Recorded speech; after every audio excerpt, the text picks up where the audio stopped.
Well, Jesus used money a lot when teaching people. Jesus used money so many times, not only to teach financial principles, but also using money to teach general spiritual principles. A financial disciple, I think, was described by this parable, which is a well-known parable in Matthew 24. It will be like a man or a woman who goes on a journey, who calls his servants and entrusted to them his property. That's stewardship. To one he gave 5 talents, to another 2, to another 1, to another, each according to his ability. As we read here, after a long time, the master came and settled accounts with them. Will we be able to hear, well done?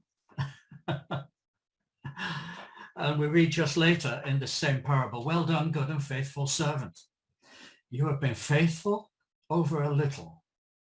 I will set you over much. Enter into the joy of your master. This is the end of a financial disciple, I hope. So that's what I'm longing to hear, but also that's what I'm working on today in order that I be fit, in order that I will be able to hear from Jesus, well done, good and faithful servant. So in order to do that, I need to be good, to do good things. And this Greek word good is agathos. It means to do good work.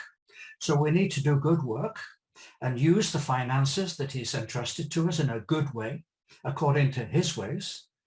We have to be faithful in listening to him and obedient in carrying out what he wants us to do.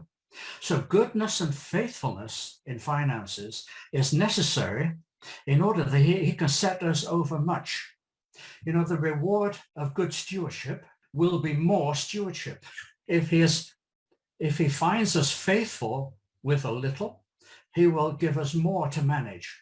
This will come to a point when this earth as we know it, is redeemed, and we will reign with him as kings in the new kingdom when Jesus Christ reigns as king on this earth. We will reign with him, the Bible says.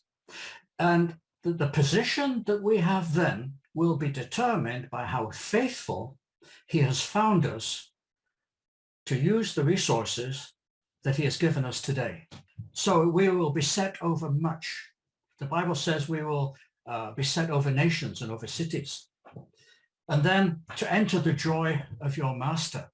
What is the joy of Christ? Well, I think it's gathering his people to himself.